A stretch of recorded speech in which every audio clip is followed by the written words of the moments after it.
After some long thought, some long consideration, I introduce to you Who Cares Anyway. This is something that I've been thinking up for about a year now. Um, the basic premise of it all, I'm just going to talk about sports and who cares what other people say. I have my opinions, you're going to have your opinions, and we're going to leave it at that. At the end of the day, there is no right or wrong. It's just how we feel about something that I don't want to say all, but that a lot of us love, and that's sports. And sports has been a passion of mine, and I'm sure it's a passion of a lot of other people. A lot of people listening, and let's get right into it, I guess. um, what made me really want to jump on this now is the incident that happened after the Wake Forest men's basketball team beat Duke, unranked Wake Forest team, beats Duke in a close game. And if you know anything about college sports, you know when you have a game like that where an unranked opponent beats a ranked opponent and that unranked opponent is at home in their home atmosphere, a big win like that causes emotions to boil over. Not only from the players, but from the students and fans. So in college sports, you end up getting court or field stormings. You get the entirety of the supporting fans, the home fans, rushing the field, mobbing the home players, mobbing their the team they've been backing and they've been watching in this battle all night. And in this particular case, um, Duke star Kyle Filipowski, they call him Flip. Um, he's trying to get off the court, and as he's trying to get off the court, he ends up supposedly running into a Wake Forest fan. Um, for those on YouTube, you'll see the video. I'll have it up on screen. For those just listening to the audio version of this, I'm sure if you follow any sports outlets, I'm sure you've seen it all over social media. Um, it's something that's been relevant in sports news for a little bit. Uh, but if you watch the video, you can see that it's not necessarily him running, a Wake Forest fan running into him. It's him pushing, and I mean really full on extension, shoving, the type of shoving that we get called as a foul in a game. Like he full on shoves a fan to the floor as they run past him, and subsequently, I couldn't tell looking at it, but maybe you guys could let me know what you see. subsequently somebody, either that same fan or somebody else, hits him in his knee, and he goes down in a heap. And after the incident, all over social media, you have Filipowski himself talking about, oh, this has got to stop. This is a problem. We can't have this anymore. You have his coach coming to his aid, defending him. But the one thing that stood out to me, and the one thing that I agree with, was the fact that a lot of people, a lot of fans, a lot of people not directly involved, who saw the video, who watched it for themselves, are in the comment sections of Instagram posts saying maybe he wouldn't have gotten injured if he didn't push a fan. He didn't blatantly push a fan. And I think it's interesting because at what point do you take a step back and place accountability on the player? At what point is it not the fans' fault? Like, when do you step back and say, oh, this happened because this player started this incident? If this, like, granted, is court storming dangerous for especially for basketball players? Like, they have no pads, there's no protection there.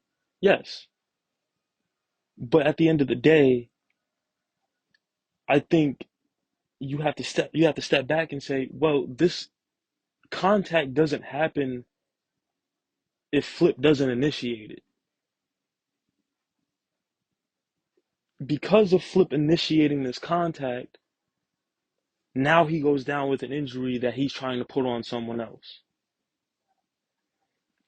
And this isn't the first time we've seen this in this college basketball season. We saw it with women's basketball star Caitlin Clark after a loss against Ohio State. That one was slightly different.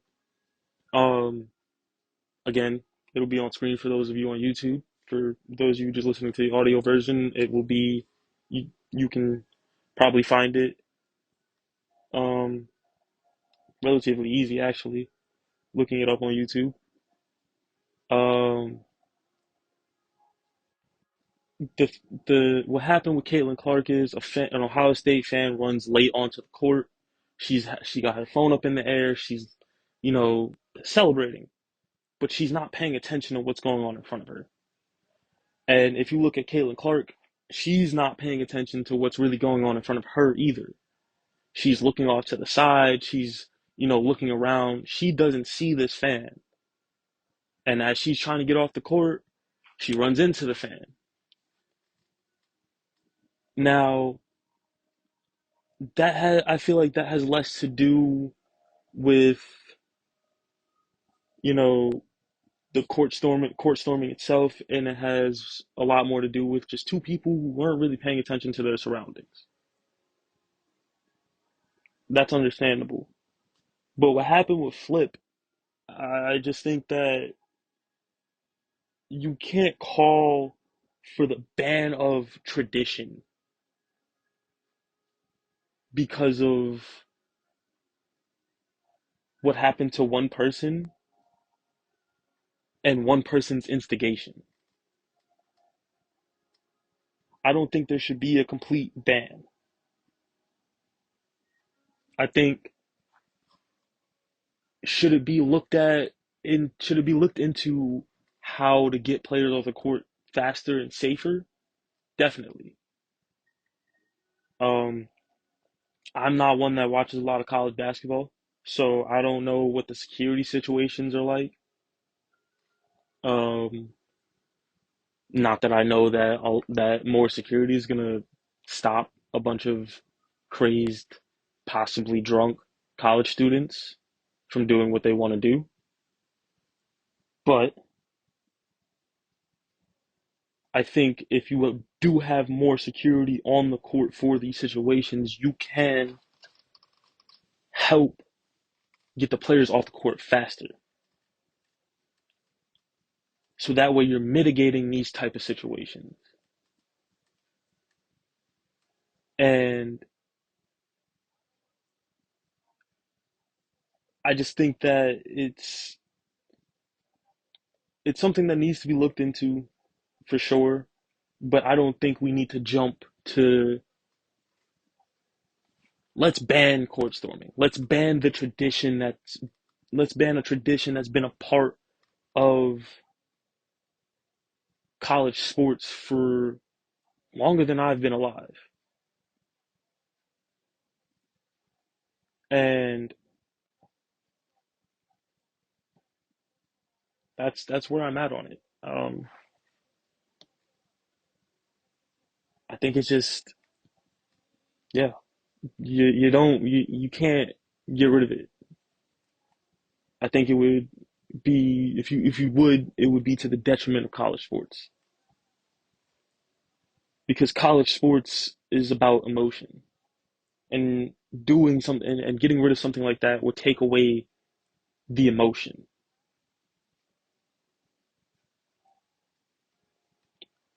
Now to pivot, talk about pro basketball, the NBA. We are about a week. We're about a week after the All Star game now. Um, All Star weekend kind of lackluster. You know, there was good moments, but for the most part, it was mid. But now we're getting back into the swing of the regular season, and we're about a month and a half away from playoffs. And you have a lot of teams, not a lot. You have about four teams that are how do I want to say that? I guess solidifying themselves as title contenders this year. And to me, in my eyes, those teams are the Boston Celtics, the Oklahoma City Thunder,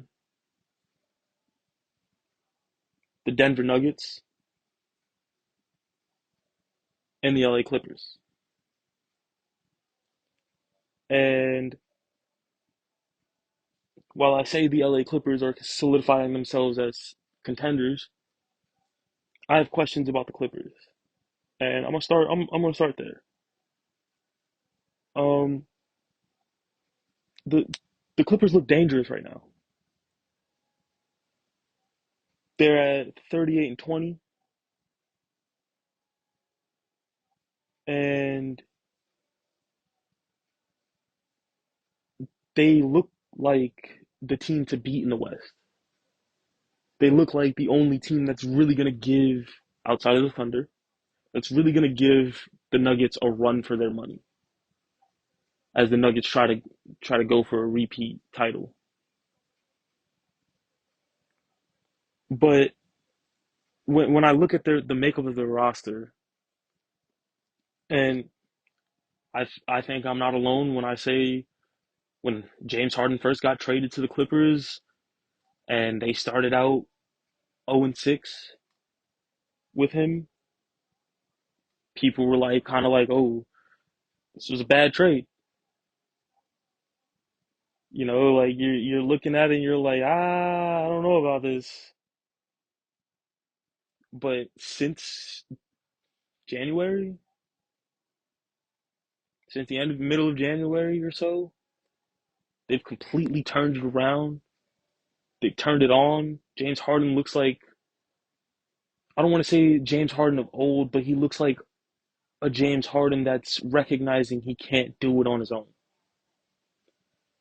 And we caught glimpses of it in Brooklyn, but he just wasn't healthy. But now we're seeing the playmaker that we know he can be, that a lot of fans know he can be, and we're seeing him just play loose. And then you look at the other two stars on that team, Kawhi Leonard and Paul George have been healthy relatively. They may miss games here or there, but they're not missing long stretches like they would before. They're healthy, they're producing, and it's not just production from those three. You're getting production from the Russell, the Russell Westbrooks. You're getting production from a Norm Powell, a Zubats, you know, and I think this is a team going forward that if they can keep this up, they're going to solidify a top seed in the West. I don't know about one or two, or maybe even three. I think right now they're going to be fighting for that 3 or 4. I think 1 and 2 is a fight between Denver, OKC, and Minnesota, and we'll get to Minnesota a little later. But the one question I have about the Clippers is, can the big three keep this up? Can James Harden, Kawhi, and PG keep this up when the playoffs start? Because as a lot of basketball fans know, James Harden is notorious for disappearing in the playoffs. Like I've watched as a Warriors fan, I've watched him get to Western Conference final after Western Conference final after second round, and granted, some of those years, he's missing Chris Paul, and you got other injuries going on, but you can't excuse the fact that there have been years where he's gone one for however many shots from the field, or where he just looks lost out there at times. And it happened in Philly last year. Him and Joel Embiid completely disappeared. You and we'll talk on the Sixers, another team that I'll touch on later. But for Joel Embiid, it was the biggest points per game drop off by an MVP ever. And I don't have the exact stats in front of me right this moment, but as a 1-2 punch, you can't disappear in the playoffs like that. And my fear is that we're gonna get that with the Clippers again.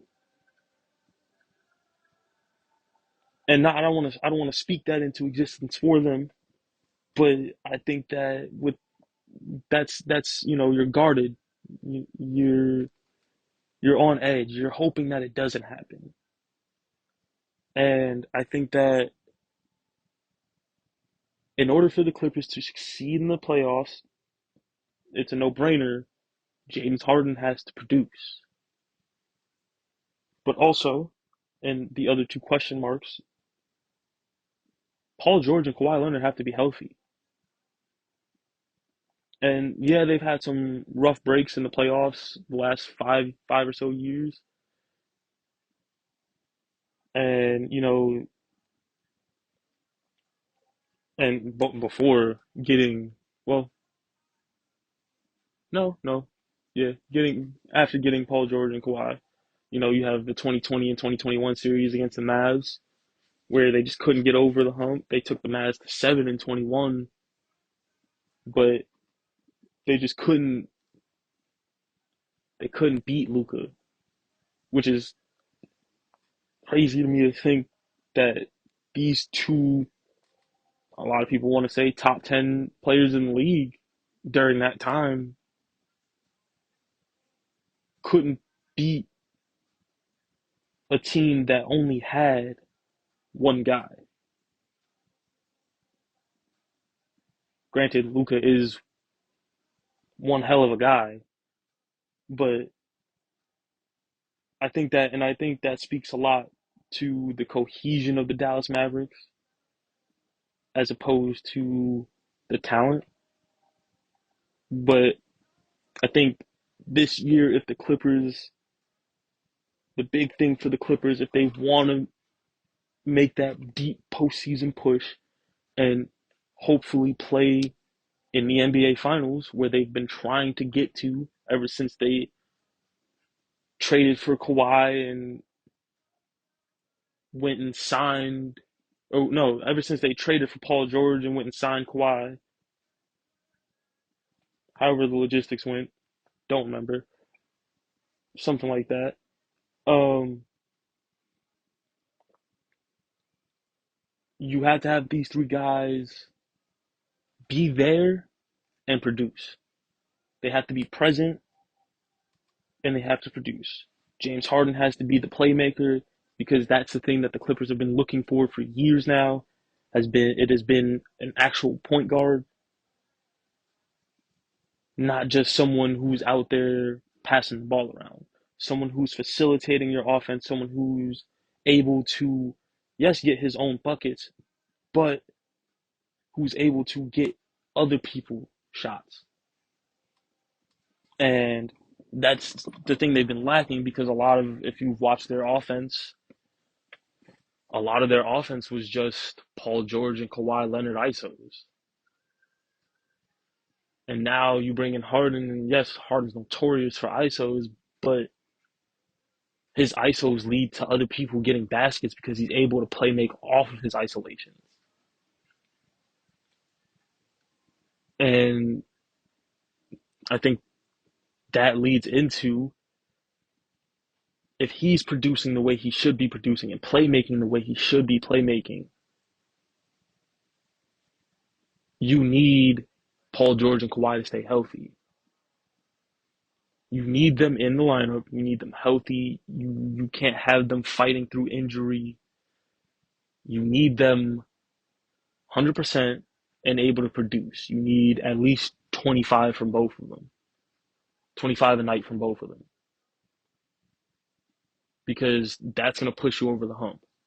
That's going to push you into the upper echelon of teams that are like, even if you don't make the finals this year, I think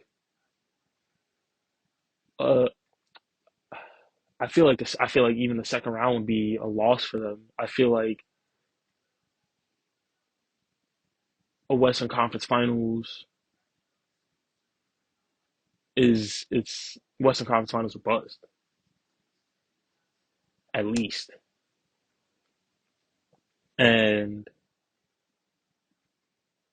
if you're not and if that Western Conference Finals series is a hard fought series, I think you come back next year as the Clippers and you're like, okay, we got it. We got something here and we can do it again. And next year we're maybe missing one or two role players to push us into the finals. But I think that if that Clippers team has anything less than a Western Conference Finals appearance or anything, if even I'll take I'll take a 6, 7 game series in the second round because that means that they were close. They weren't far. Like it's a difference between y'all lost in five or y'all got swept as opposed to they had a hard fought series and just came up short a couple of nights or just came up short in one night. And I think that if they do have anything less than a hard fought second round or at best a Western Conference Finals appearance, a lot of people are going to look at that team next year and they're going to say, all right, ball's in your court. You got to figure it out. I'm not saying completely blow it up yet because it's only been the better part of a year, the better part of one season. But you have to show, as the Clippers, that you got to show that this wasn't just a fluke. Which brings me to my next team, the Minnesota Timberwolves. The Timberwolves right now are number one in the West. They're at 42 and 18. Anthony Edwards has been playing great basketball. Karl Anthony Towns is playing as we know Karl Anthony Towns to play, to be honest. I don't I don't know that his numbers are much different from years prior. I think this year they just have solidified their team. And the turnaround from Rudy Gobert has been astounding because a lot of people last year, myself included, were looking at this Timberwolves team and they were looking at Rudy Gobert as the odd man out. Rudy Gobert looked like he didn't fit. He looked like it looked like the worst trade ever. And I think now that it's been a year, you have the off season to kind of get yourself together. And I think this is where they wanted to. Obviously, it's where they wanted to be, but I think this was the potential that they had seen, and that probably some Timberwolves fans saw themselves. So I think that uh, the main question that I have is, are they real, or is this just a fluke? Is this real? Is this regular season success going to translate into the playoffs, or is it just going to be another one of those teams like the Toronto Raptors in 2018, who first in the East, but you fall to a team you realistically come out. They come out and end up losing to, yeah, LeBron James and the Cavs, but LeBron James notoriously had no one on that Cavs team. And using the word notoriously a lot, kind of fits though. But like LeBron had no one on that team and came out and beat the Raptors basically by himself. And the Raptors were the best in the East that year. Or you have another situation like you had last year with the Milwaukee Bucks losing to Miami Heat. Miami Heat come in, they had to play two play-in games to even get into the playoffs. The Bucks are rested, number one team in the East, and Miami comes in and blows the doors off of them. So that's where I'm hesitant in looking at the Timberwolves is they look good and they're definitely better than they were last year. Last year they were a playing team, but I think and it's funny that I'm thinking about this now because Karl Anthony Towns at the end of last season said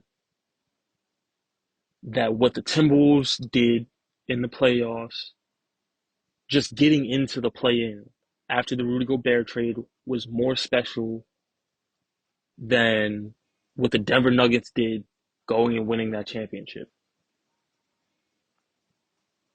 And when he first said that, I think I speak for a lot of NBA fans when I say I ain't see what he was talking about. I thought he was delusional. But The way this season has been going for the Timberwolves, I see it. And he was coming from a standpoint of this is a team that got put together mid-season. You had a lot of mid-season moves, and they had no off-season. They had to gel on the fly, which is why you had altercations like the altercation with Rudy Gobert and Kyle Anderson. So it was a question of what can they do with an off season, and we're seeing it. They have an off season together. They had training camp. They had time to gel, and now we're seeing them put it together. You got Anthony Edwards is averaging 26 points a night on 45%, 46% from the field. And in my eyes, he's looking like next man up. He's looking like he's gonna be. I don't want to say the next Mike, but the closest thing we've seen to Mike. There's been a lot of comparisons to Michael Jordan, but his game, how smooth it looks, the things he does on the fly, it's pretty close. Now, I didn't get to watch a lot of Michael Jordan because I was in diapers. But from the clips that I've seen of him, and if you look at clips and highlights of Anthony Edwards, I can't see him too far off. I don't see them being too far off. But I just want to know, does it translate? Is this going to lead to a deep postseason run? Is this going to be, yeah, we got the number one seed because we were the best team and we're showing that, and we're going to keep showing that we're the best team? Or are we going to have another team come in the play in, like the Dallas Mavericks, and have a Miami Heat like run where you take those two play-in games, you take your lump in the first one, you get into the second one, you get in the playoffs, and you just take it and run and go play in the finals because you got nothing left to lose. You're not supposed to be here anyway. And that's where I'm at with the Mavericks. I think that they're a team right now that's, they're fighting for that sixth seed, maybe play in, maybe playoffs kind of spot right now. 38, 34 and 26. And my question about them is, not saying that they should be specific, like, specifically losing to get into the play-in, but are you satisfied with the play-in spot? Like, are you like, is a play-in spot a detriment? Because in my eyes, I don't see it like that. I think we've seen a play-in team every year since the play-in has been introduced, come in and make a little noise. You had last year, you had the Miami Heat, you had um man, I can't remember off the top of my head what the Lakers and Grizzlies did off their play-in spots, but the the main example is the Heat.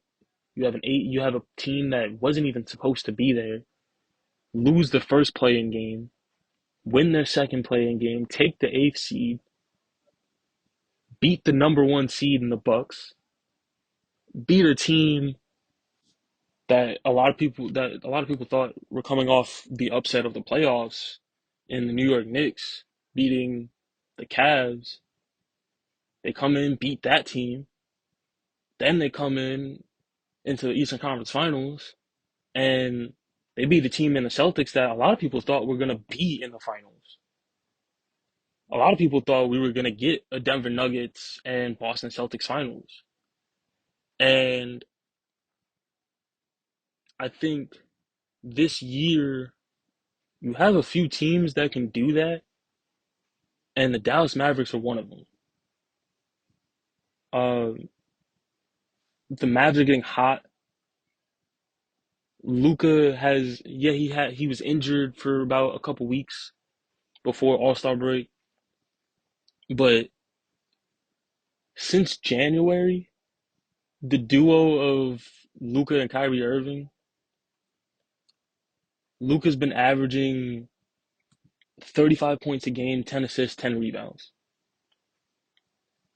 If that's not a crazy stat line and not MVP numbers, which I will talk about later, I don't know what is.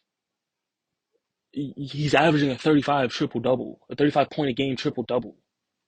Like that's prime Russell Westbrook numbers. That's MVP Russell Westbrook, if not better. And then Kyrie's averaging 28, 5 and 6. So, and I'm not gonna say they can beat anyone, but I'm gonna say they strike a lot of fear into a lot of teams. Maybe not the top, not maybe not the top of the top. They might, but they could give them some fits. Excuse me. Um, I think the only question I have really, besides whether or not this team should be satisfied with a play-in spot and they should just be they not just be okay with it, but say we can do a lot from here, is are Luca and Kyrie enough? Is that duo all you need? Is that duo enough to get you from the play-in, if you end up in the play-in, to where you want to be and back to the Western Conference Finals? And granted, the rest of their team has been playing well. Derek Lively has come on since the beginning of the season as a great lob threat, as a great guy to run pick and rolls with, as a great energy guy. And you've got Tim Hardaway Jr., who's been a staple in this Mavs lineup, in this Mavs rotation for years now. And he's a sharpshooter. He's an extra guy that it's not, if it's not falling from range for Luca, if it's not falling from range for Kyrie, swing it over to Tim Hardaway Jr. He can hit. He's got the green light. He's got the confidence of Jason Kidd. He's got the confidence of his teammates behind him. Why not? And then you have, they had trade deadline acquisitions in PJ Washington, who in the 4 games since All-Star break has shown that he was just in purgatory in Charlotte. This is a good player. This is a guy that can contribute to a team that's looking to make a push, and he's doing exactly that. Um, and then you also have Daniel Gafford, another guy that was in purgatory. Uh, a great rebounder, great another great lob threat, but he was stuck on a Washington Wizards team that was just sinking, tanking, Titanic, and he was Jack, and the Mavs were Rose. But in this case, the Mavs had enough space to fit him on that piece of wood, so they could survive together. And well, really, they had enough space for two people, for two Jacks in PJ Washington and Daniel Gafford, and they went out, got him. And these two players have been, I don't want to say the most important pieces, but they're producing. They're contributing and they're helping this team kind of make some noise. And I feel like a lot of people are going to see it once the playoffs start. Granted, again, we're a month and a half away, so a lot can change in a month and a half, basketball. But we're seeing a team that might just make some noise and they might just be ready. Luke has been close, but I think this year is going to be the closest he's going to get. And I don't want to say, maybe not the closest he'll get ever, but this is going to be the closest he's gotten, I feel. But he's going to have to, this team is going to have to get through some tough teams in order to get to the Western Conference Finals, to the NBA Finals. And there's a team that they're looking up at in the standings right now in the New Orleans Pelicans. And the Pels, they're sitting at 36 and 25. And they're a team that's been they've flirted with playoff success recently in the last like 2 years or so. And the big question about the Pelicans has always been, can Zion stay healthy? Can Zion Williamson stay healthy enough to play a full season and be the superstar that they drafted him to be? The superstar that they traded away Anthony Davis to go get. And this year Zion's been healthy. Then they went and added CJ McCollum last year, and now CJ McCollum has been, granted, he's had some serious health issues. Serious health issues. He's had the collapsed lung. He had, I believe it was a heart issue also. So at that point, it's bigger than basketball. You just want this man to be healthy. You're praying that this man is healthy and can get in good health, not just so he can play basketball again, but just so he can be in good health. But from a basketball standpoint, when he is healthy and he is playing, this team looks completely different because he gives them that point guard to run the ship. He gives them that veteran presence in their starting lineup to kind of dictate. And he allows a guy that I haven't talked about yet, and Brandon Ingram, to go out and play his game. Brandon Ingram is one of the purest scorers in our game right now. I say our game I'm in the NBA, but you know what I mean. He's one of the purest scorers in the NBA right now. He he's on, I don't want to say on the same level as Kevin Durant and as Devin Booker, but he's not far. And I think when you watch this team, me personally, I watch and I get a little excited because I'm like, I could see it. I could see them making a postseason push. I can see them making a playoff push. I could see them taking round 1 and 5 and then going on taking round 2 and 6 from a team that, might be a little hobbled, might be a little tired, but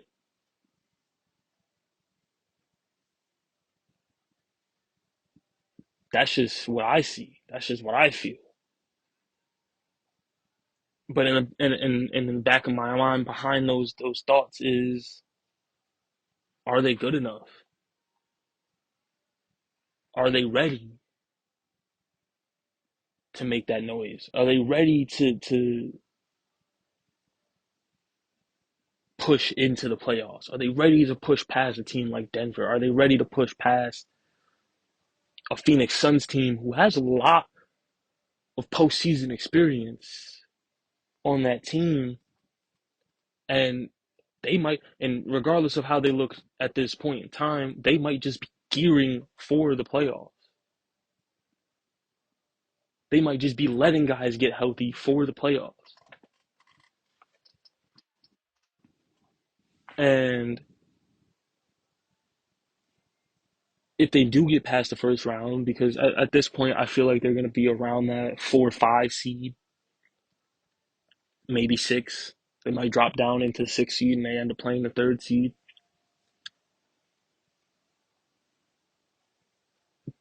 When you get past the first round, or if you end up in that 6 seed and end up playing a third seed, can you beat the teams at the top?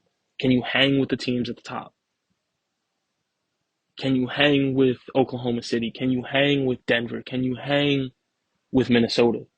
Can you hang with the Clippers? And I think there's two different types of teams that you would label as too young, and the Pelicans aren't necessarily a young team. Like like I said, you have a veteran in CJ McCollum. Brandon Ingram's been in the league for 8, 9 years now. Um, but you wonder, and then you have also Jonas Valanciunas running the center, and he's been in the league for at least 10 years or something like that. I don't remember off the top of my head, but he's been around for what feels like a lifetime. Um, but you wonder if the core of this team being really Zion Williamson, who again is just now getting to be healthy. But you also wonder if the younger guys on this team are, to my point, saying, are they too young to not know any better? Are they too young to not realize that they're not supposed to be playing this well? And I think a team that I put in that category is the Oklahoma City Thunder. That Thunder team is way too young to not to realize that they're not supposed to be playing this well. They're not supposed to be this good this just yet, but they are, and they don't care. Or you have the other camp, and it's they're too young, and the lights are too bright. They're too young, and they're just not ready yet because they have a lot of guys in their rotation that are playing big minutes for them that are young guys that are first, second year guys. You know, you got Herb Jones. I think Herb Jones is in his third, fourth year. You got Dyson Daniels in their rotation, who I think is in his rookie year or in his second year. Um, and then you got who am I thinking of? Man, there's one more guy on that team that I'm just blanking on his name right now.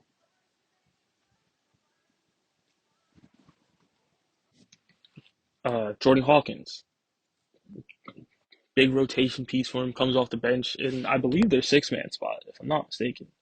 If not, next man after the 6 man, and he comes in, he's playing good basketball. He only averages about 9 points a game, but that's because he's not asked to shoulder the scoring load. But I've seen a little bit of him play, and he's got a smooth game. He's got a easy jumper. He's just a scorer from what it looks like. I haven't really gotten to see a lot of him because living on the East Coast, you don't really get to see a lot of New Orleans Pelicans basketball. But from what I have seen of him, he looks like he has potential to be something more, to have a bigger role. And then you have a guy like Trey Murphy, another young guy. He's only in his third year, and you have these rotation pieces for this Pelicans team. And my question is, I'm wondering, Are they too young to the point where they get in the playoffs, and if they do make it past the first round, they do make it to a team like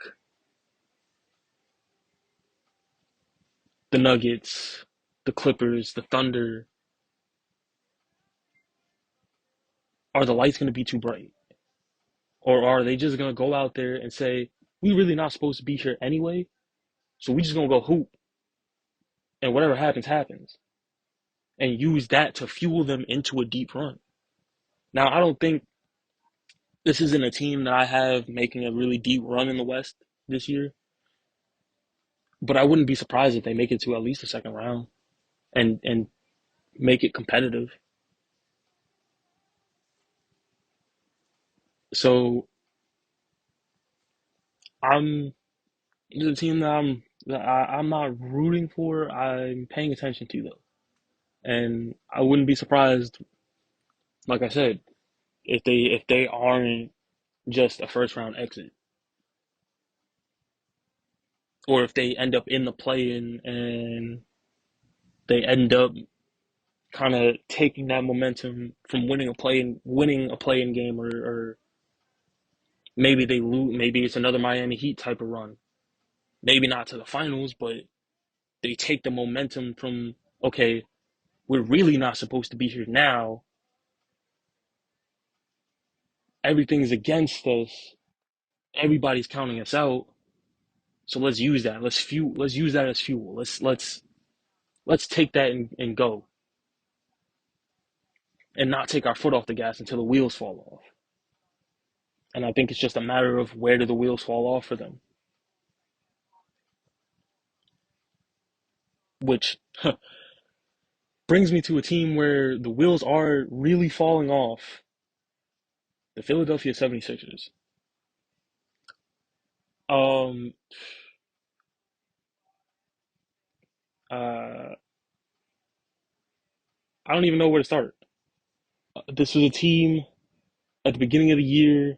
You had the Harden controversy, trying to trade him away, and then Harden gets traded, and Tyrese Maxey comes on as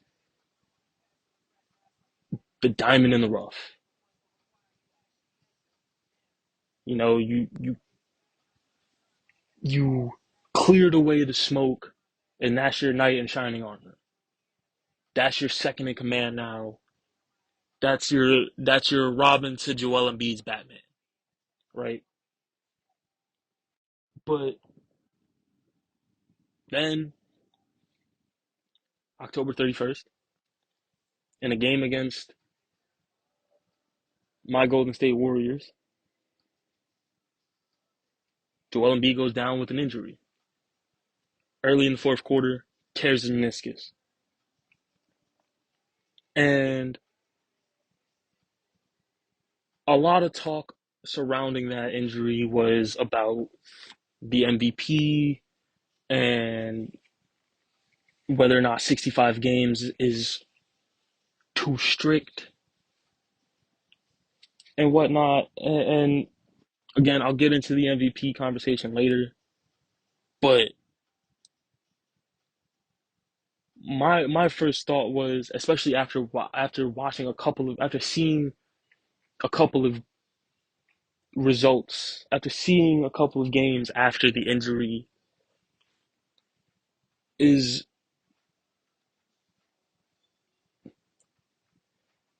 yeah, we know how much Joel Embiid meant to this team, but man, are they good enough to survive without him? Are Tobias Harris and Tyrese Maxey enough to survive without Joel Embiid? Because I think the one thing about the Sixers in the past is every time Joel Embiid has gone down with an injury, they've been able to kind of,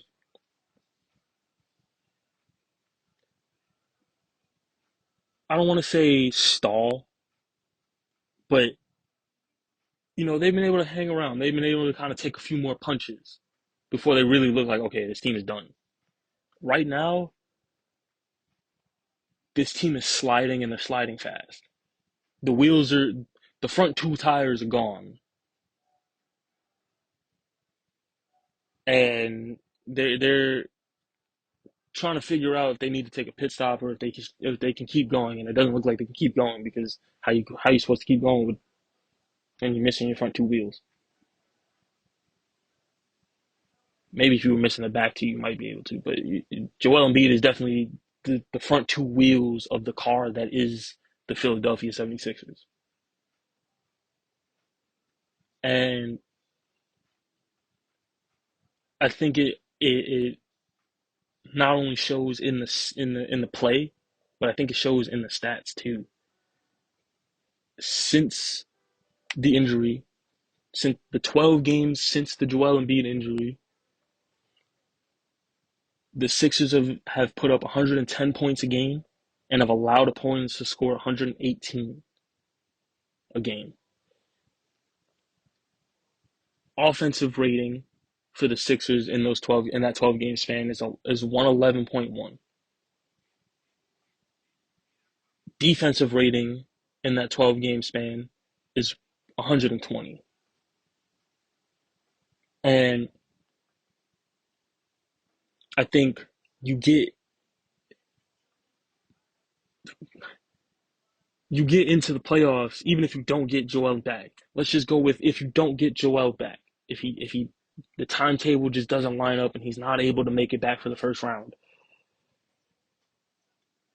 You're looking at another first round exit and you're wondering what do you do with this Philadelphia 76ers team at this point? Like are they just are this is a team that, a lot of people have been saying, yeah, they're an elite team, they're maybe one or two pieces away, and they've gone through a couple of pieces and they've gotten close. The closest they got was the conference finals against Toronto in 2019. But I think it's just, are they even an elite team anymore? Outside of Joel Embiid, are they an elite team? Because I think, in my eyes, as an elite team, you have to be able to sustain the status quo somewhat, even if you're missing your core guy, even if you're missing your best player. The status quo has to be upkept, sustained until he comes back. And I think this is where, for me, the difference between the Boston Celtics and the 76ers, I think the gap between these two teams keeps widening. And these were two teams that people were kind of comparing to each other. They had the playoff battles year in, year out. And it's really just a team that the Sixers can't seem to beat in the playoffs. But also, it's a team that it's two teams that seem to be trending in two opposite directions. The Sixers look like they're falling off a cliff, and the Celtics, every time they get to the cliff, they just keep building to another one. They keep finding ways to build to another one. And this year is no different. This Celtics team, that's a conversation for a completely different time. The Celtics team looks insanely good, and I wouldn't be surprised if they win a championship this year. But back to the Sixers, if the Sixers do get Joel back, right? Let's say he gets back maybe just before the playoffs start or right when the playoffs start, in time, right just in time for round one. How healthy is he going to be? And do you do you as a Sixers, are you weighing the options of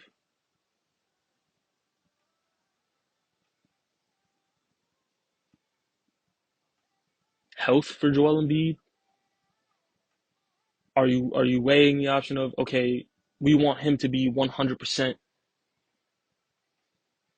and ready to go so that when he comes back, he's not hobbled out there? Or are you are you do you value that more than you value the team success? Do you value the one or do you value the many? And in my eyes, I think if he does come back, even if he is 100%, again, like I said earlier, this is a guy that we've seen disappear in the playoffs before. But even if he's not 100%, how much help is he? Because if he's not 100%, he's definitely not going to be helpful because now he's not going to look like himself. But if he is 100%, he's rested and he's the knee is good and he's able to do everything he was doing before the injury and he's able to put up the numbers he was putting up. Is it enough? Is it enough to make that run? Is it enough to get past the Celtics? Is it enough to get past a team like Milwaukee or Cleveland or one of those sneaky teams at the bottom half in the bottom half of the East, like New York, like Indiana? So I don't know. At this point, I've never been super high on the Sixers. I've as a New Yorker, how can I be? Philadelphia is public enemy number one outside of Boston. But I mean, it's year in, year out. We hear the Sixers can do it this year. The Sixers can do it this year, and they prove they can't. So how long can you really sit back and say, okay, they can maybe do it this year before you're just like, all right, yeah, this is what we expect from the Sixers. And I think only time, I mean, obviously time will tell, but we'll see. um, Moving on to a team that I brought up in that conversation of top teams in the West. I mean, East. Sorry, excuse me. Uh, Milwaukee Bucks. The Bucks are interesting to me. You go out, you trade Drew Holiday. I'm not gonna say for Damian Lillard, but yeah, it was. You get another. You get. I don't know who's Batman. I don't know who's Robin. Honestly, I don't think it's Batman and Robin. I think it's Batman and Superman. I feel like Giannis is your Superman. Giannis is your do it all. He's gonna be there regardless. And then Dame is your Batman. He's the guy that he's gonna get. He's gonna. It's the gritty. He's gonna. He's not. I'm not gonna say he only shows up when you need him to, but he's not gonna be front and center. He's just gonna be hooping. And beginning of the season, Giannis said that it was Dame's team, and I'm sure that's how they're viewing it.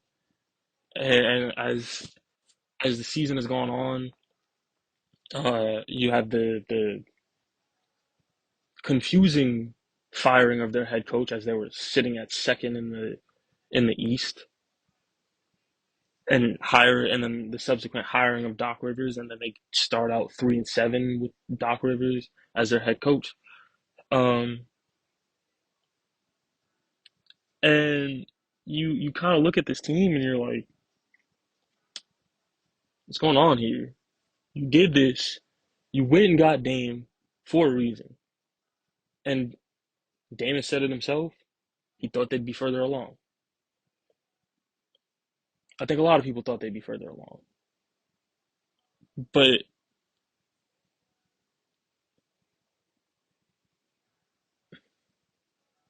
I just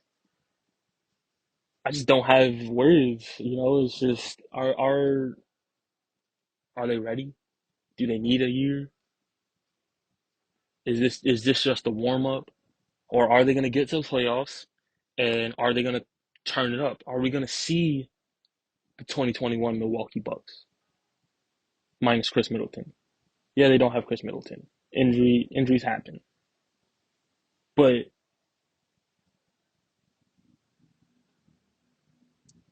or are we going to see a repeat of last year? They get into the first round and they just fall apart again. Because right now, I think this is a question of the entire league as a whole right now. Is it still a league where defense wins championships, or is it a league where are we becoming a league where offense is enough? Where being able to offensively overpower your opponent, just putting the ball in the basket is enough to go win you a championship. And I don't know because right now the Celtics, the Bucks, their defensively they just don't look good.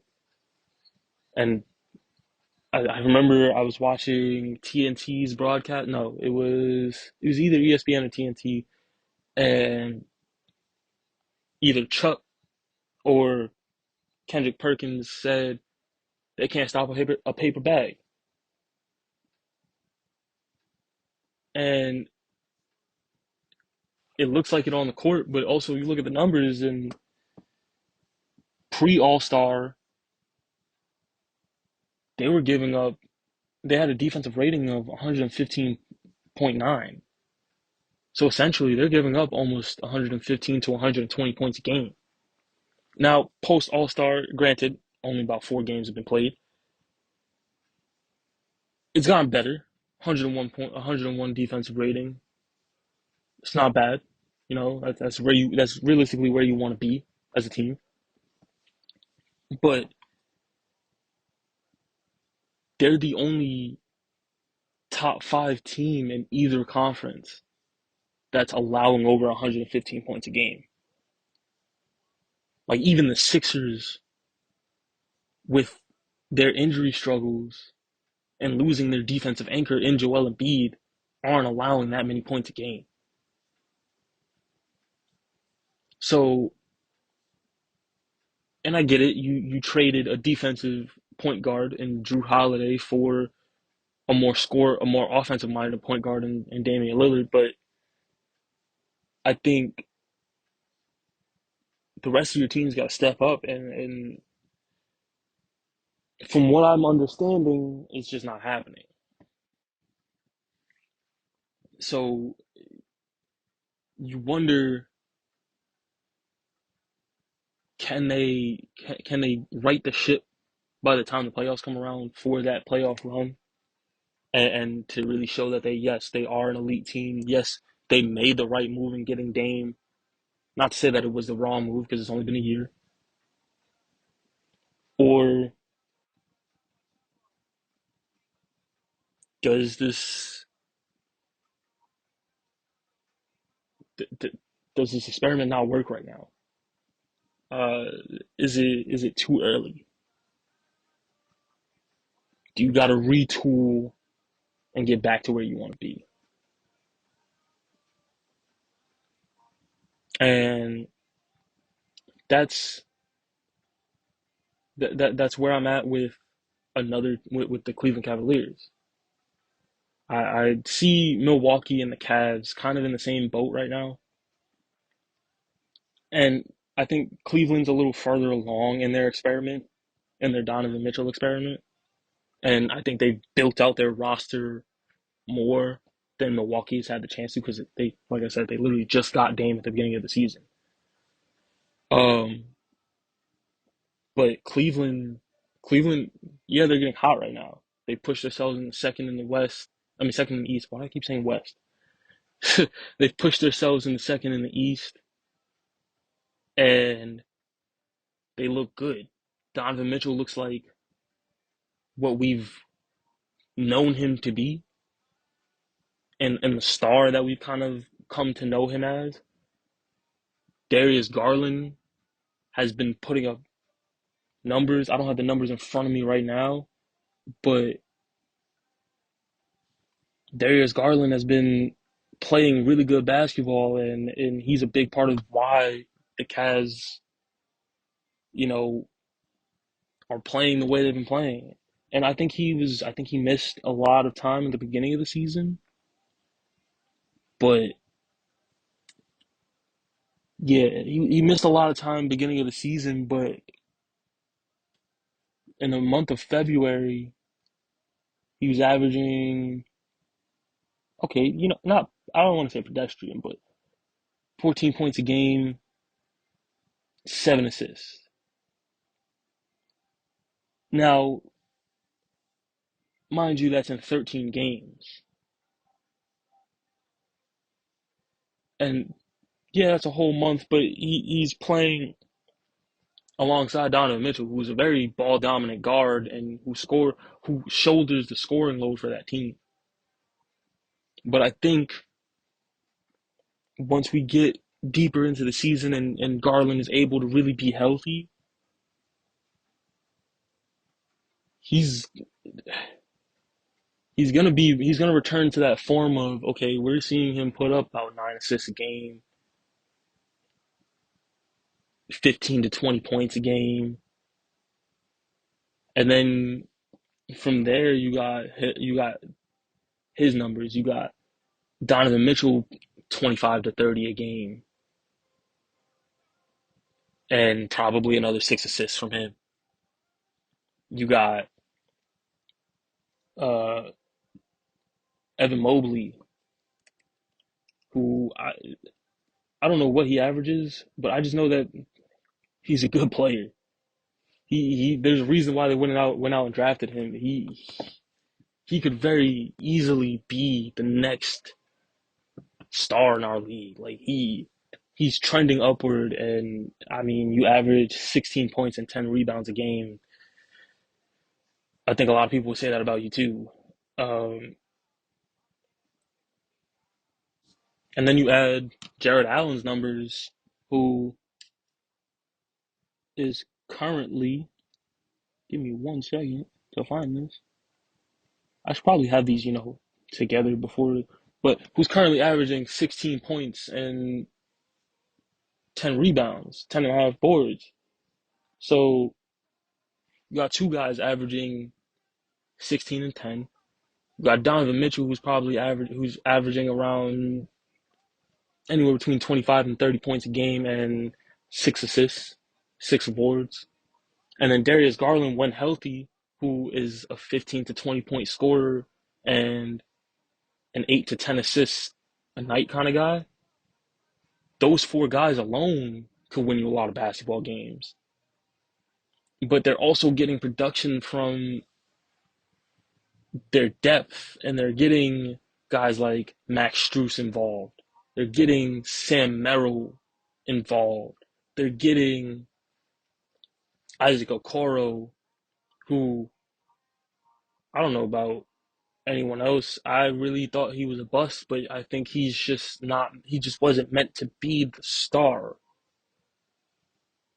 I don't think he had.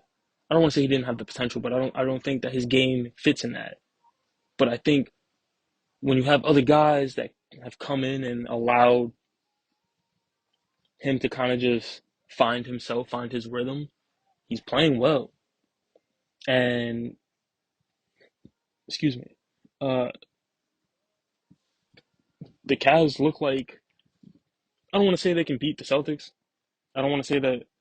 Honestly, like I said, I think that the Celtics this year are going to go and win an NBA Finals. I think this is going to be championship, 16 for the franchise. But I think that the Cavs are a team that can very easily be in the Eastern Conference Finals. And the only other team that I really could say that about right now is the Bucks. The rest of that East is iffy, but I think the Cavs have gotten hot. It's just a matter of, does it continue into the playoffs? Do they ride this hot streak for the next month and a half into the playoffs and then continue riding it, Or are we going to get a repeat of last year where they got kind of hot at the end of the season, but then they get to the playoffs and the New York Knicks come in and dismantle all of that? Jalen Brunson, Julius Randle come in, and it's like it's like the oven was never turned on for the Cavs. So I just think again and again, it's a wait and see kind of game. We're a month and a half out from the playoffs, but it's going to be interesting. The top of that East is real interesting. But to move on to a team at the tail end of the Eastern Conference, the Indiana Pacers, uh, 34-27. Um, they're a team that had a lot of hype surrounding them with the in-season tournament. You know, All-Star Weekend was in Indy. Tyrese Halliburton makes an All-Star team. He's an All-Star starter. You got a lot of guys. Not a lot of guys. You had a few guys that were involved in All-Star festivities, and a lot of people are seeing. I feel like a lot of people are seeing this team as, yeah, a team on the rise, but also a team that's there. Um, I heard the word elite getting thrown around in the same sentences with this Pacers team and early on in the season. And granted, they had the Tyrese Halliburton injury, and I think things have kind of slowed down for them, but I don't think they're there yet. Um, I think that they're good. I think that Tyrese Halliburton is proving why he, why the Sacramento Kings went and drafted him, and why the Indiana Pacers were high on him to go and get him and to go trade Domantas Sabonis for him. I think Miles Turner is proving why the Pacers were right in keeping him. And then Ben Mathurin, he's just been allowed to play his game, and that's just go score the ball. But I just don't know that they're exactly in that elite conversation yet.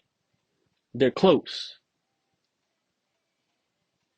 Honestly, they're kind of where the Sixers have fallen into. Good, like great, but not elite. And I think that it it makes me wonder how they stack up against those elite teams in the East. How do you stack up against Boston? How do you stack up against Milwaukee? How do you stack up against, at this point, Cleveland? And it just makes me question, are they real? Are they ready? Are they legit? I'm not saying legit title contenders. I'm saying, are they a legit playoff team? Or is this just a flash in the pan? And one of the reasons why I question their legitimacy is their youth. I think Miles Turner is their longest tenured player. I believe he's the oldest player on that team, and it's just a matter of, again, like I said earlier, with the Thunder and also with New Orleans, are they too young that when they get to the playoffs and they get in that moment, don't get me wrong, these guys are competitors. They're competing to be in these moments. But are they too young to where they get to these moments and They get to the playoffs and the lights are too bright. Deer in the headlights. Or are they a team like the Thunder where they they're like we're too young. We've been told we're too young to be here. We've been told that we're not supposed to be here yet, or we're a couple years away. But for them, it's just yeah, you could tell us that, but we don't care.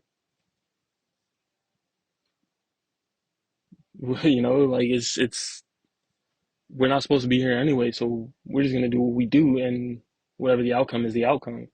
But we're really good at what we do. And granted, playoff basketball is a completely different beast, so we'll see in a month and a half. But that's a team that I'm definitely paying attention to for sure. And I wouldn't be surprised if they, have a unsurprising, not unsurprising. They have a unsatisfying out in the first round kind of playoff run. But I also wouldn't be surprised they take if they take that chip on their shoulder and play their way into a second round. But we'll see. Um, that being said, I want to get into, I guess, the micro. Technically, not the micro because it is the most prestigious award, prestigious individual award in the NBA. MVP, individual player, and what these individual players are doing. And I said this earlier. I think it's been about an hour and a half of recording, and things have just gone, have just been spewed. Um, Joel Embiid. A lot of people had Joel Embiid as a front runner for LMP for MVP this year, and to me that was crazy because Nikola Jokic, even before Joel Embiid got hurt, was putting up a almost 30 point a game triple double in his sleep. He was sleepwalking to triple doubles, like it was effortless to him. And the fact that anyone thought this wasn't going to be Nikola Jokic's third MVP was just baffling to me. It blew my mind. And now that Joel Embiid has missed too many games to fit into the requirements of MVP or any individual awards or even uh, uh, team selections, all NBA team, all defensive team selections. Um, this is obviously Jokic's award to lose, and I don't think he's going to lose it. He's averaging 26 points a game, 12 rebounds, and 9 assists.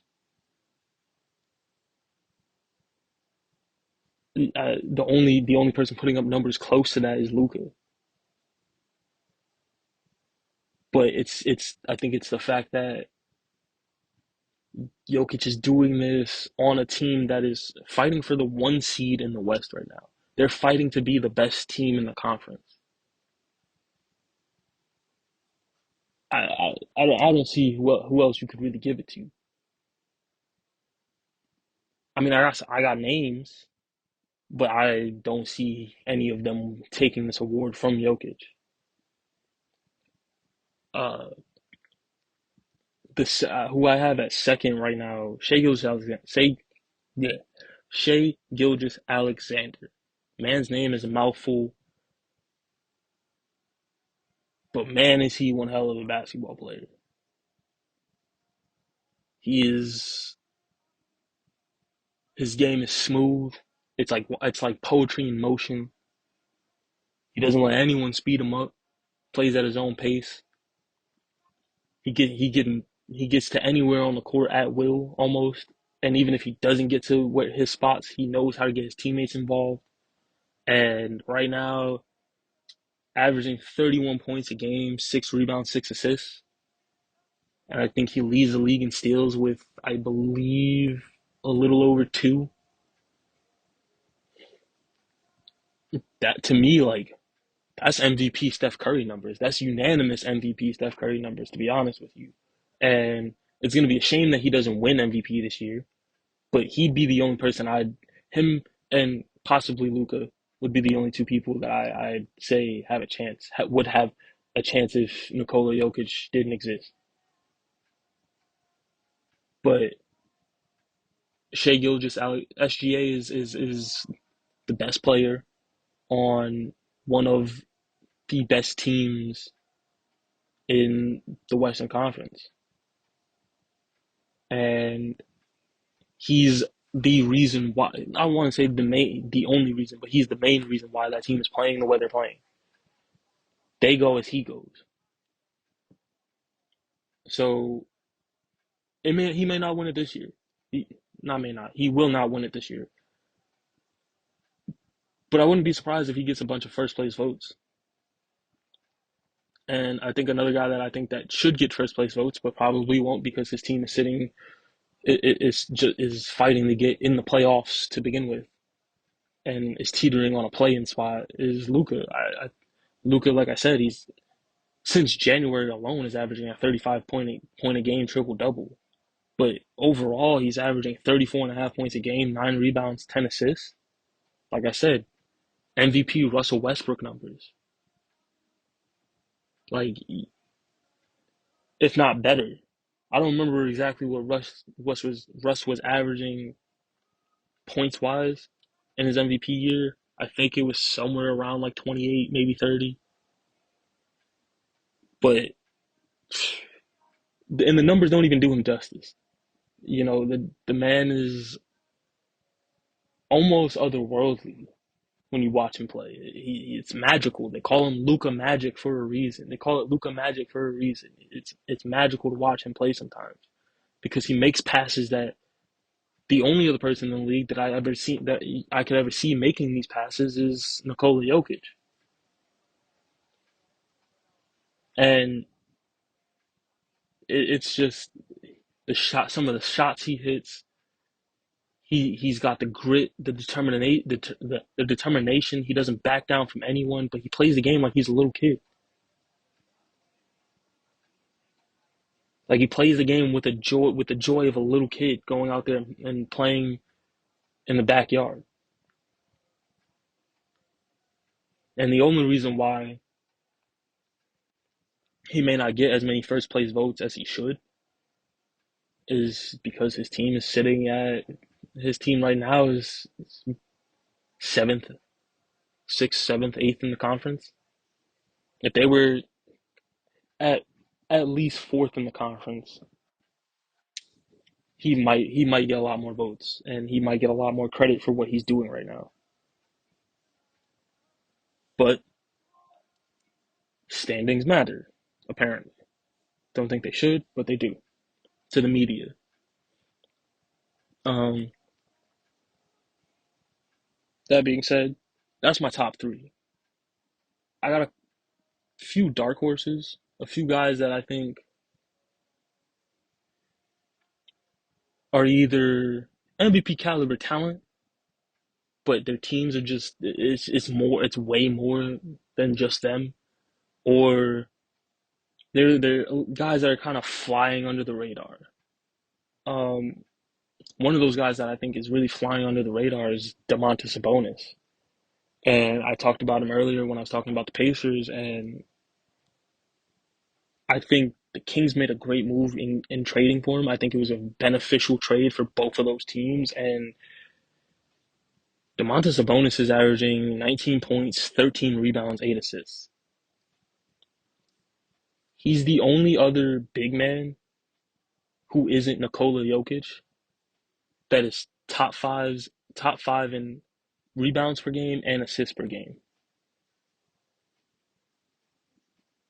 And that, like, If you're doing that, I think you're on the cusp of MVP. You should be in, I don't want to say squarely in, but you should be in MVP conversation.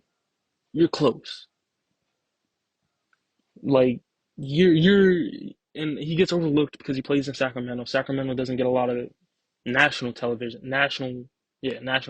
time. And he's not a player whose game is flashy, which is people said the same thing about Jokic. But he's a guy that he does a lot for that Kings team, and I wouldn't be surprised if next year, in 2 years, 2 years, he gets further along in the MVP conversation. He starts creeping up into that top two, top three. Um, yeah, just the numbers alone is he's also fifth in player impact estimate, which is just it essentially takes everything a player does in a game and puts it together and divides it by combined team stats. So team stats from both teams in every category in almost every box score category, puts it together, divides what the player does by those numbers to show the exact impact that a player has on a game through his box score numbers, and he's fifth in player in PIE at 16.8. He's also fifth in win shares at 9.1, meaning he's contributing to about 9 wins for the Kings. And I think that's interesting because you're like, I'm going to get into this, but a lot of the guys that people have at the top of that MVP conversation, the Jason Tatums, the uh, this year Kawhi Leonard, which I'll talk about in a little bit here. You got your KDs, your Anthony Davis, the usual guys that are flirting with the MVP talk. Um, None of these guys are in the top five of these stats, and that's really interesting to me because you look at the rest of the top five. It's Jokic one for start with PIE. It's Jokic one, Luka two, Giannis three, SGA four, and then Sabonis at five. And then for win shares, it's SGA one, Jokic two, Giannis three, Luka four, and then Sabonis five. So not only is he doing something that Nikola Jokic is the only other player to do, but he's impacting the game in a way that the top three guys that I named, are impacting the game. So, like I said, I wouldn't be surprised if he's a year or two away from really putting himself at the top of that MVP conversation. Um, like I said, Kawhi Leonard, talk about him now. I think really it comes down to him just being healthy. He's been the steady hand for the Clippers. Um, and as the Clippers go, he goes. I think averaging 24 points a game, 6 rebounds, 3 assists. His numbers don't really jump off a page at you, but like I said, I think it really just comes down to the fact that he's healthy now, and the fact that he's healthy has put the Clippers into the conversation of top three teams in the West, top four teams in the West. So, and then the elephant in the room, I believe, Jason Tatum, best player on the best team in the NBA. How could you not give him MVP? I, like I said earlier, I think the Boston Celtics are far more than just Jason Tatum.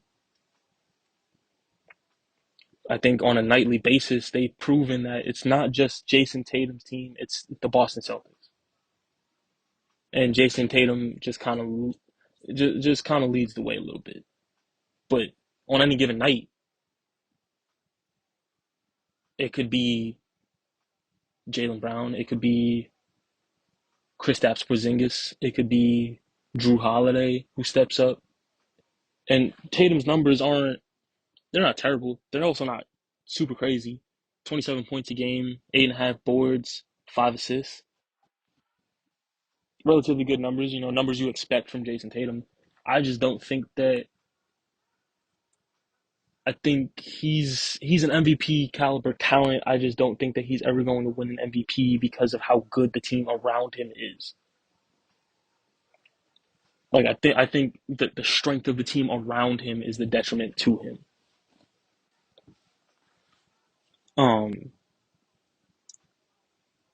if he was putting up these numbers and playing this well a couple years ago, and really, and the Celtics were, you know, this good a couple years ago, then he would have an MVP by now. But like, I at this point, I think this team is just too good for him to win MVP. If that makes sense, if that makes any sense. Um, Another guy who I have as kind of a dark horse, kind of like a fringe, like his name has come up in this conversation before, but I feel like he's just not what the media is looking for in an MVP. Donovan Mitchell, currently averaging 28 points, 5 assists, 5 rebounds, 6 assists. So basically what I said earlier, about 20 to 30 points a game, 6 assists.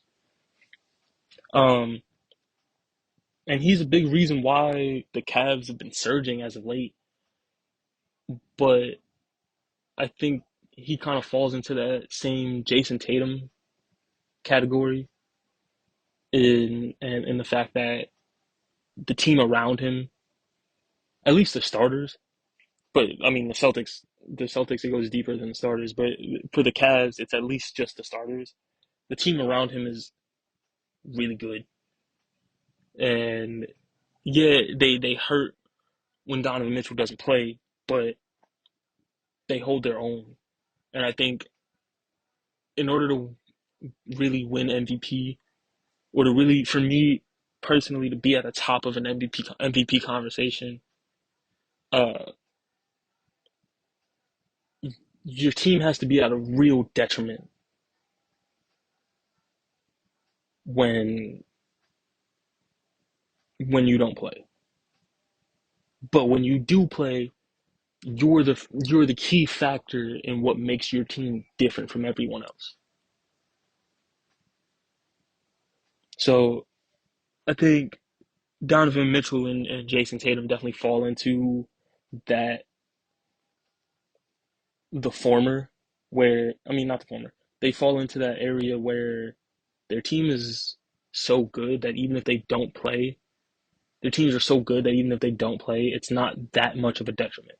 They take maybe a half step back, but it's not like they're lost. It's not a completely different team. So that's where I feel that's where I'm at on Tatum and Donovan Mitchell.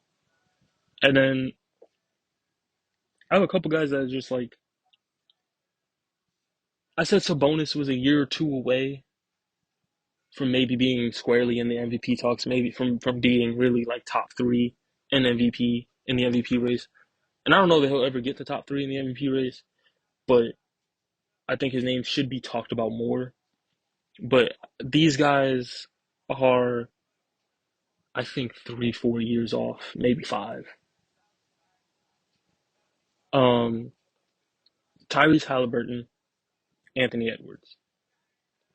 Uh, Tyrese Halliburton's averaging 21 points and 11 assists.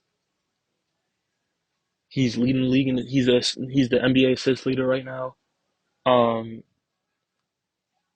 Up until the hamstring injury, he had that Pacers team playing great basketball, and the only team that really was slowing them down or giving them any fits was the Boston Celtics. Um, and I think a fully healthy season and the guys around him kind of take a step forward, but he takes a leap forward next year or as time goes on, he's going to be one of those names that we keep hearing in the MVP conversation. He's going to replace he's going to be one of those guys that replaces like a Kevin Durant or a LeBron, um or an Anthony Davis in terms of names that we consistently see in this conversation. And then Anthony Edwards, I said it earlier, he's the closest thing that I've seen from what I've seen of Michael Jordan to Michael Jordan. And I might be wrong on that. I might be completely wrong, and you feel free to correct me, but to be honest, who cares? That's what I see. But he's averaging 26, 5, and 5, like I said earlier, and he's got the Timberwolves. And I mean, it's not just him, but he's the engine right now. He's got the Timberwolves at the top of the West, and they look impressive. And I think give it three 3-ish years. I don't want to say I'm not saying that he's not good enough to be an MVP right now. I just think that there's other players that are better. I think there are other players that are just doing a lot more and that are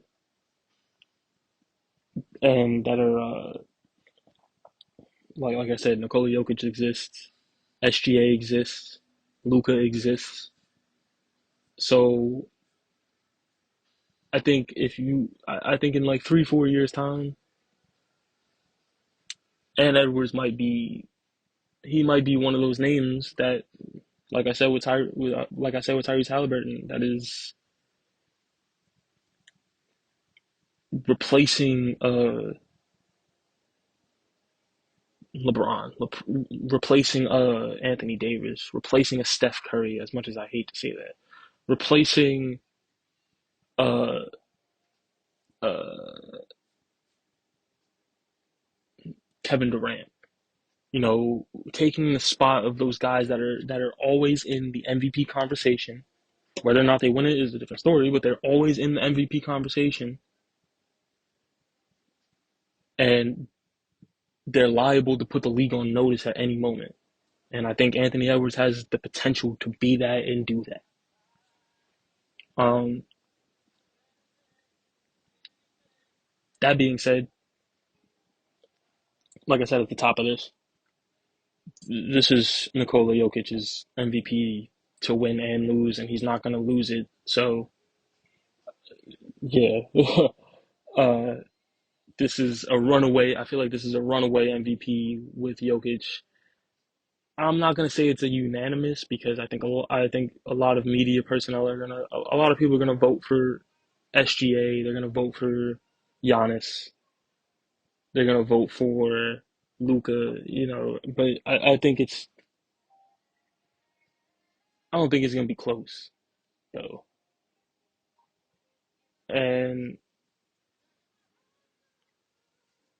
that being said, that's it. That's all I got. I don't got anything else to say. I've exhausted my notes and just want to say thank you for listening.